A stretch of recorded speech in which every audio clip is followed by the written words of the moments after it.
চিকিৎসার গাফিলতিতে রোগীর মৃত্যুর অভিযোগকে ঘিরে ব্যাপক উত্তেজনা ছড়ালো দুর্গাপুরের সিটি সেন্টারের একটি বেসরকারি হাসপাতালে।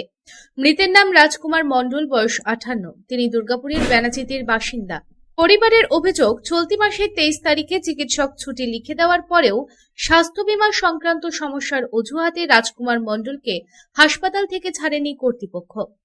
এরপর হঠাৎ হাসপাতালের তরফে জানানো হয় রোগীর কক্ষে ঝাঁঝালো স্প্রে করার ফলে তার শারীরিক অবস্থার অবনতি হয়েছে। তার দুদিন পর রবিবার তার মৃত্যু হয়। এই ঘটনাকে কেন্দ্র করে হাসপাতালে চরম উত্তেজনা ছড়িয়ে পড়ে। ক্ষুব্ধ পরিবার, পরিজন ও আত্মীয়রা হাসপাতাল চত্বরে বিক্ষোভ দেখান। তাদের দাবি, চিকিৎসায় চরম গাফিলতি, অবহেলা এবং দায়িত্বজ্ঞানহীনতার কারণেই রাজকুমার মণ্ডলের মৃত্যু হয়েছে।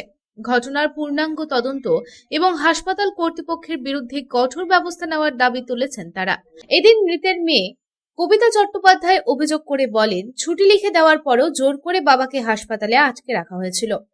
এরপর রুমে ঝাঁঝালো স্প্রে করা হয়। হাসপাতাল কর্তৃপক্ষের সম্পূর্ণ গাফিলতির জন্যই আমার বাবার মৃত্যু হয়েছে। আমরা হাসপাতাল কর্তৃপক্ষের কঠোর শাস্তি চাই। বিষয়টি পুলিশকে জানানো হয়েছে। 11:30 নাগাদ ওনারা বলছেন যে ওনার অবস্থা আরও খারাপ হয়েছে, ওনাকে ভেন্টিলেশনে দিতে হবে। তো তাই দিয়েছিল। তো ওষুধপত্র যা বলেছিল সেটা আমাদের এখান থেকেই কিনে দেওয়া হয়েছিল রাত্রেই। আজকে সকালে আমরা আবার দাদা ভোরবেলা বাড়ি গিয়ে আবার সকালে এসেছি, তারপরে একটু বেলাতে আমরা সবাই এসেছি, মা আমি আবার এলাম। তো ওনাকে দেখে এলাম, 11টা ভিজিটিং আসছিল। তো মা ফার্স্টে গিয়েছিল দেখতে। উনি ঠিক ছিলেন, মানে জ্ঞান ছিল ওনার, হাত পা নাড়ছিলেন, উনি মাথা টাথা নাড়ছিলেন, চোখ মিলে তাকিয়েছিলেন। আমি নিজে গিয়ে দেখে এসেছি উনি ঠিক ছিলেন, না চোখ মিলে তাকিয়েছেন না। তো ওনারা ওষুধ প্রোভাইড করেছিল 26,000 টাকা। তো আমরা এখানে জিজ্ঞাসা করলাম, বললো 26,000 টাকা লাগবে। তো আমরা বললাম ঠিক আছে, ডাক্তারের সাথে আমরা কথা বলি, তারপর ওষুধগুলো কিনছি। ডাক্তার সেই মুহূর্তে ঢুকেছিল, ডাক্তারের সাথে আমরা কথা বলছি। তো তার করতে ওনারা ডাকছেন যে আপনাদের বাড়ির লোক দেখা করুন, রাজকুমার মণ্ডলের বাড়ির লোক দেখা করুন। আমরা গেছি, তখন বলছেন পেশেন্টটা ওনার কার্ডিওলজিস্ট অ্যাটাক হয়েছে, উনি এক্সপায়ার।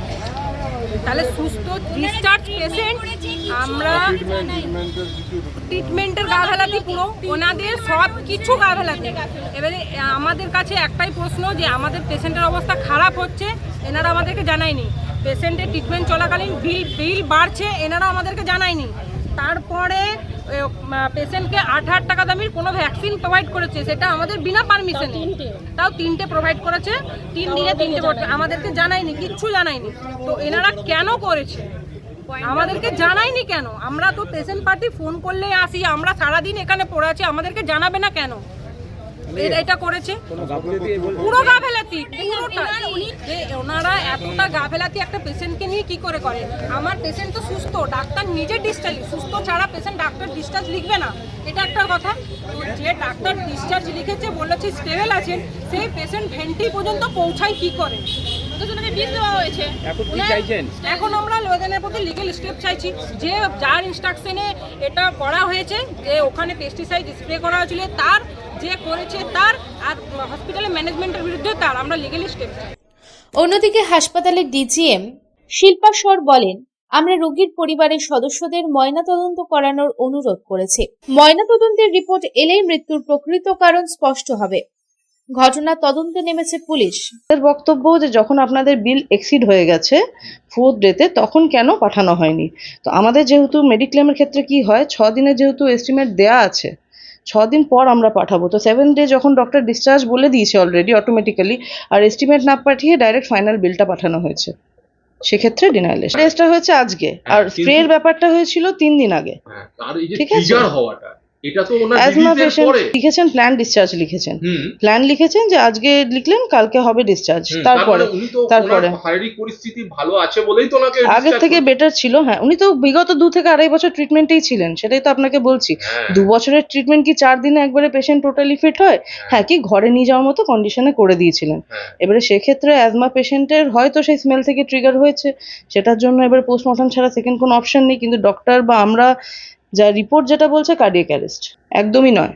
ওনাদের বক্তব্য যে মেডিক্লেম পেশেন্টের প্রত্যেকটা মেডিকেশন ফোন করে করে পেশেন্ট পার্টিকে দেওয়া হয় না, কোথাওই দেওয়া হয় না। আমার পেশেন্ট আইসিইউতে আছে, যেটা এমার্জেন্সি লেগেছে দিয়েছি, তখনও তো ডিনাই আসেনি। ডিনাইলে ক্যাশ পেশেন্টের ক্ষেত্রে আমরা রেগুলার ওনাদেরকে এস্টিমেট জানাই যে কত হচ্ছে বিল বা ডিউ আছে, কিন্তু মেডিক্লেমের ক্ষেত্রে যারা রিলেটিভ হয় তারাই এসে কালেক্ট করে নিয়ে যায়। ওনাদের থেকে কেউ আমাদের কাছ থেকে রেগুলার বিল একটাও কালেক্ট করেননি।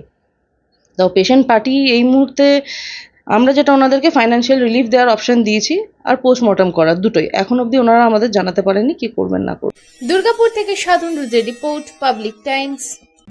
কিছু পরম্পরা আর শেখা মায়ের থেকে চলে আসে মেয়ের কাছে, ঠিক যেরকম হনুমান্তা চাক্কি ফ্রেশ আটা, ঠিক যেন মায়ের ভালোবাসা, যেমন শুদ্ধতা তেমন স্বাদ।